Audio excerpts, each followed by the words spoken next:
Today, Cascade Heights, social economic, up until the 70s, it was primarily a Caucasian community. And then Mayor Ivan Allen made a decision during this, the black community came to him and said, hey, you know, it's not right, it's all lily white, there's only white people run the city of Atlanta. So they made a decision to allow Southwest Atlanta to be primarily run by African Americans. And what year was that, 61, 62? I don't remember the exact date, but somewhere around in that time. Around the time of the Peyton And then, Wall. yes, there was, and again, there's interesting things that occurred. The people that lived in this area were not happy with this decision, of course, because people of different social, economic, different culture were coming into their area that had been their home. So there was a pushback against, and they actually blocked Peyton Road to keep people from coming down from near what was then Gordon Road, now it's Martin Luther King, and that area was blocked. That was a big issue in the African American community because they were trying to block and keep people out.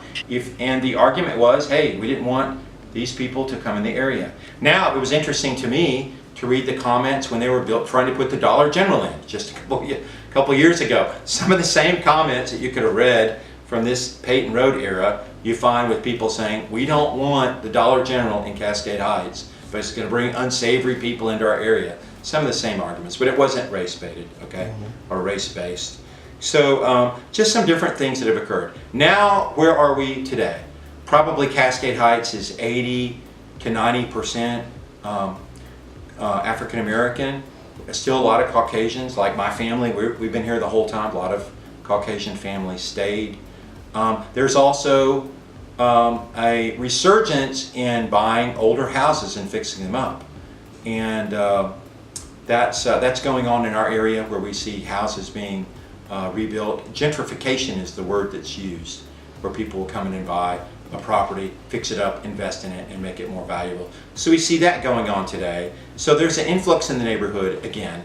There were changes, but we have the former mayors that we have. Andrew Young, former representative from mayor of Atlanta, and he was also on the under the Carter administration. He was our ambassador to the United Nations, lives in the area. His brother is, of course, a prominent dentist here in the area, up on Herring Road. He has his business up there.